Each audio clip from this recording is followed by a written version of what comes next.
Want to know why your partner annoys you so much lately? If you have reached a place in your relationship where even small things your spouse does starts bothering you, this video is for you. I'll explain what this pattern is and what to do about it. You know the feeling. He breathes too loud, he chews too loud, he tries to be nice and it bothers you. He does nothing, and that bothers you too. You're frustrated, and you're frustrated about being frustrated because you don't actually want to feel this way. I'm Irina, I'm a psychologist and marriage mentor. I help women understand the deeper patterns that damage their relationship.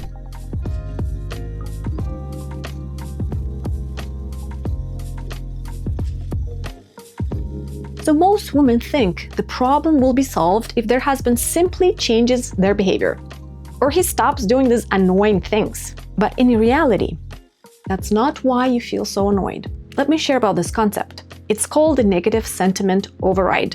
I know it sounds very intelligent. So what it means is that a global feeling about the relationship shapes how you read each interaction. So you're not only reacting to what is happening right now, you react through the emotional story that's inside of you. So if the emotional story you have inside about the relationship is negative, you're going to have a negative sentiment override. If it's positive, you're going to have a positive sentiment override. In negative sentiment override, too much hurt has piled up inside. Now your brain sees your husband through that hurt. It's using a negative filter. That's why so much of what he does is annoying. Research found that unhappy couples often take even small things more negatively. Happier couples do the opposite. The same things are taken more positively. When couples fall into negative sentiment override, they start to see each other more like an adversary, not a friend. It is also harder to repair any damage or solve problems because the emotional filter is already negative. And this doesn't usually happen all at once. It builds slowly. You feel hurt, then hurt again, then disappointed, then you feel alone and unseen. So small things feel big now, and you no longer give him the benefit of the doubt. It doesn't feel light anymore, it feels heavy, even when the issue is minor. As you can see now, the negative sentiment override is not about one bad fight. It reflects accumulated hurt, and it impacts your perception. And the problem is not only this moment. The bigger problem is the old pain that still lives inside you. And now it shapes how you see him. So your brain is not only reacting to what he did today, it's also reacting to everything that already hurt before. This is one pattern in marriage that is very dangerous if it stays unchanged. Because over time, it will slowly eat at your love and connection. And without that, your marriage can't survive. So you need to shift this pattern in two ways. Heal inside and repair the friendship. Part of the work is inside you. You have to be honest about that pain inside. Stop acting like it's just about him being annoying. These reactions are coming from old hurt, and that hurt needs healing and letting go of the resentment. And part of the healing is forgiveness. It means you stop holding onto that pain that keeps poisoning you. It means letting go of the pain little by little, so it stops controlling how you see everything. And as that happens, you start feeling lighter, softer, less triggered. You are not reacting from the same pain all the time. And it becomes easier to see your husband with more warmth and appreciation. The other part is between you two. You have to repair that friendship. When friendship gets weak, negative sentiment override develops. Friendship in marriage means warmth, goodwill, kindness, feeling like you are on the same team. When that friendship is damaged, even kind things don't matter anymore. So you need to ask yourself, how do we become friends again? How do we bring back safety? How do we stop feeling like enemies? And as that bond starts coming back, you feel less guarded, less tense, more open, more able to enjoy each other again. You start feeling like home to each other, not like a threat. Your resentment is not the problem. In this video, I'll help you understand what this resentment means. And at the end, I'll give you 4 things to try this week if resentment has been growing inside you. If you feel resentment in your marriage, it does not always mean your husband is the whole problem. And it does not mean you're a bad wife for feeling it, but it tells you something. Many women try to calm the feeling down, push it away, pray it away, or feel guilty for having it. But if you never understand the message inside it, the pattern stays the same. For many women, resentment starts with overgiving. You help, you notice, you remember, plan, carry, adjust, and hold things together. At first, it feels good. You feel responsible, needed. You feel strong and helpful. But after some time, something's changing inside. You're still giving, but a sense of heaviness is building up. You feel unseen and angry. Sometimes. On the outside, you may still look fine. You're still doing the dinners, the planning, the emotional care, the talks, the reminders. But on the inside, something is hardening. That is often resentment. And many of us think the main issue is the feeling itself. So we think, I need to stop feeling this way. But usually, resentment is not the first problem. It's the result of a pattern that keeps repeating. This is the pattern. You have been giving too much for too long, without clearly saying what you need. So the giving keeps going, but the love starts turning into anger. Tell me in the comments if you've ever felt this way. I do so much, and I don't even know how I got this resentful. There are a few concepts in psychology that help explain this. One is suppressed needs. When a person keeps pushing their needs down for too long, those needs don't disappear. They usually come back as stress, irritability, anger, or emotional distance. This is part of why resentment can feel so strong. It's not just anger. It's often hurt, exhaustion, loneliness, and unmet needs, all sitting in one place. Another important idea is boundaries. Boundaries are the rules you make to protect your feelings, your time, your body, and peace.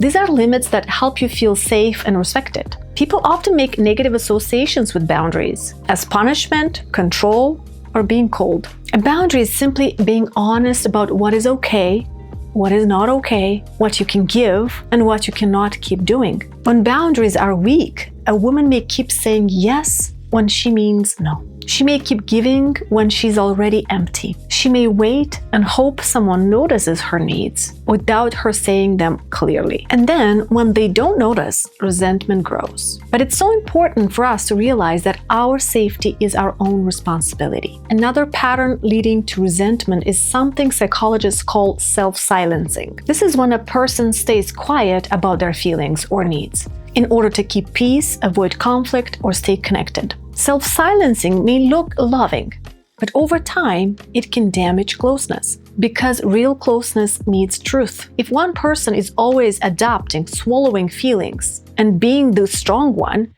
the marriage may look calm on the outside while pain grows underneath. In all of these patterns, resentment acts like an alarm. It's like a symptom of a deeper problem. Your resentment is actually useful information because it's showing you the bigger problem of overgiving, underspeaking, and slowly disappearing in the relationship. I'm inviting you to stop asking, how do I get rid of the resentment? And start asking, what is resentment trying to show me? It often has a message. Maybe the message is, I keep helping, but I never ask for help. Maybe it is, I say yes when I'm already tired. Maybe it is, I expect him to notice what I need, but I don't say it clearly. Or I have been acting strong for so long that nobody sees I'm struggling. Here are 4 things you can try this week that will help you change the pattern. Shift number 1. Ask yourself one simple question. What have I been giving that I no longer give freely? You know how giving with love feels different than giving with pressure. If you're doing something again and again, but inside you feel angry every time, that may be one place resentment is trying to speak. Shift 2. Name one need clearly to your spouse. Just one clear need. For example, I need more help with bedtime. I need one evening this week to rest. I need you to listen before giving solutions. Many women stay resentful because they're hoping to be understood without speaking what they need. Shift number 3. Notice where you are saying yes too fast. Sometimes resentment grows in the places where your mouth says yes and your body says no. So this week, slow down before agreeing. You can say, let me think about this. I can't do that today. I need help with this. Shift number 4. Stop making your husband guess what is happening inside you. Many wives think, he should just know. He doesn't and won't know until you tell him. The goal is to let your real experience be seen before resentment builds up and creates distance or contempt in the relationship. What if stress is not the real problem in your marriage? You know what's scary? A lot of couples think they're growing apart. when really they're just stuck in stress, but not in the way most people think. Today, I want to explain about the stress cycle in the marriage and what you're missing. This may completely change how you see problems in your marriage. The longer you've been together, the more stress you've experienced together, isn't it? Problems in marriage are inevitable. And after working with so many people as a psychologist, I can say that very few tell me that they have become happier over time. Both husbands and wives, usually it's the opposite. They feel more disconnected and unhappy in their marriage. When we talk about the stress cycle, it usually goes like this.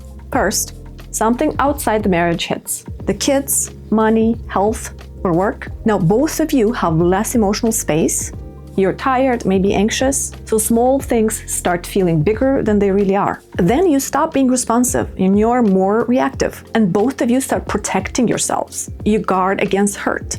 You stop feeling safe with each other. And when safety goes down, there's more disconnection, and you stop being as open. When couples get stuck in this cycle, they usually start doing the same damaging things. I'll give you some examples. Some of them may be very familiar to you. Getting sharp, snapping, using harsh tone, taking everything personally. You feel disrespected or rejected when he's quiet. Assuming bad intent. So you stop asking, you assume. Getting defensive instead of hearing the hurt. Shutting down. You know, when you're emotionally unavailable. Pushing for answers. Keeping score. Trying to find the villain. Who's worse or who started this? Bringing old pain into the current moment. So you start going back to what happened 5 years ago, withholding warmth, so no more softness, no kindness. In the end, both of you are acting like your bad behaviors are justified by the stress you're going through. So we can safely say that in these moments of stress and conflict, both people start protecting themselves more than they're trying to solve the problem. It feels like stress is the problem. Most people think that. Like if it wasn't happening, you two would be okay, but you will not be okay, because whatever your problem is right now is not your problem. Whatever the stressor is, it's gonna be different every time, but it's situational and random. But what you do in the stress cycle is never random. If there's one thing I want you to take from this video, is this. The way you're dealing with stress is never random. Those behaviors are patterns. Most of these patterns are subconscious, and they formed early in your life as ways to protect yourself and cope when you're stressed or during conflict. So when stress gets high, you're not just dealing with stress. You're dealing with stress plus your patterns plus his patterns. And if you don't see these patterns, you cannot change them. That's why research identified that conflicts in marriage are recurring. 69% of them keep happening, keep repeating. So it doesn't matter what the problem is. It's how you're handling yourself during that time. You know, in the past, I was very critical of my husband. I knew better and would quickly reject and criticize his ideas. I wasn't aware that by doing that, I tried to be in control of how things go. I tried to prevent a problem by directing and criticizing. And those were my own insecurities and fears I wasn't aware of. And when I was behaving like that, it always made things worse because he had his own fears, his own patterns. It felt like we were repeating the same script over and over again. When I became aware of my own pattern, I knew how to break the cycle for myself. It still comes up. I'm not perfect, but I know to be more aware and correct myself now. Being more aware of what your patterns are changes how you respond. You too can get on that path because you're here eager to learn and grow. So if the marriage feels stuck, he may not be the one holding it there. A lot of women are often waiting for their husband to become the one who starts things, who says, let's go out, let's talk. Something feels off between us. Or let's do something together. And when he doesn't do that, you make it into something painful. That he does not care enough, that he's passive, that he's fine living like roommates. And it's actually much simpler than that. He got used to following your rhythm. You were the one who noticed when the marriage needed attention. You were the one who brought warmth back after distance. You were the one who turned a normal evening into connection. And then somewhere along the way, you got tired. So you stopped suggesting and bringing things up because part of you wanted to see if he would finally do it. And when he didn't, the whole relationship went flat, which looks a lot like lack of love for many of you. But the research on disclosure and self-monitoring points to something very important here. In close relationships, one person often sets the tone, and pace of connection. They notice the signals faster. They adjust faster. They make the first move more naturally. And very often, that person is you. It does not mean your husband does not matter. It means that you are often the one who feels the shift first. You notice the distance first, and you know sooner when something needs care. So when you step out of that role, the marriage often does not rebalance. It slows down. As a result, so many of you think that he changed. But is that what happened? So you stepped back because you were tired. Tired of planning, tired of being the one who brings things up, tired of feeling like the emotional engine of the marriage. You slowed down and became quieter, less warm, less proactive, and less willing to go first. And underneath that is often one silent hope. Maybe now he will finally step up. But if your husband was never the one naturally leading the emotional side, how can he suddenly become that man? He just follows the stillness. And now both of you are waiting. Both of you are silent. And both of you may be telling yourself stories about what it means. At the same time, the resentment grows. You start telling yourself, if I have to plan it, it isn't real. If I have to bring it up, then he doesn't really want it. That sounds true when you are hurt. And you think you're right about what he should have done. Now tell me, how is that going to move the connection forward? It won't. You are naturally the one stronger when it comes to emotional connection, and you need to embrace that influence you have in the marriage. This will reframe your resentment. It will help you accept that he is not as good as you are, speaking about emotional awareness and connection. Don't turn your strongest ability into some bad narrative that you are burdened and he doesn't care. What if your husband doesn't need to be exactly like you in this area? In fact, he can't. This is one of your strengths. You are reading the room faster. You feel the drift sooner than him. You know what the relationship needs before he can even name it. So you're strong in a place that matters. And this is the part many wives need to hear. Your husband may never lead emotional connection the way you do. That does not mean he doesn't love you. It may simply mean this is not his strongest part, but it is one of yours. And when you turn that strength into a complaint, you create pain for yourself. And you're suffering twice now. One, because the marriage needs care. And secondly, because you keep telling yourself it's unfair to have to lead all the time. But what if this is not a burden? What if this is one of the ways you bless your marriage? What if your ability to feel, to notice, name, and move connection is one of your gifts? You do not have to resent your strength. You can use it with joy. And at the same time, this does not mean you do everything and you stay silent about your needs. Emotional leadership and over-functioning are not the same thing. Leadership means you see what is needed and help move the relationship toward it. Over-functioning means you do everything yourself and build resentment while doing it. We need loving leadership with healthy boundaries. So yes, lead, but also ask clearly, lovingly, without drama. That might sound something like, I want us to make the time for each other this week, or I need more softness from you right now. Now let's make this practical. Plan the thing you keep waiting for him to plan. If date nights stopped, plan one. Do not sit back and let the marriage starve just because you are waiting to see if he remembers. A thriving marriage does not care who started it. Initiate those emotionally intimate conversations. Your husband may not be good at starting them, but it doesn't mean he doesn't care. Pay attention to his state. If he is exhausted, choose a softer entry. If he is open, go a little deeper and drop the scorecard. The scorecard is poison. I always have to be the one. May feel true, but repeating it in your head turns leadership into resentment. And resentment takes all the lightness out of what could have been a gift. Modern advice often tells women, don't do all of the work. He should meet you halfway. That may sound fair, but in real life, that advice has left a lot of marriages frozen. Being right about what he should do doesn't help the marriage. If you're the one who naturally knows how to connect, it makes you powerful. So I challenge you to do this today. Pick one thing you've been waiting for your husband to initiate. The date, the conversation, the apology, the family time. And instead of waiting, lead it. This time, do it with empowerment, knowing that you're the more skilled one in this. Many wives are stuck because they stepped back from the role that used to keep the connection moving. If you want to understand more about what is hurting your marriage, subscribe. Here, I share insights and tools to help women show up differently and build a happier marriage.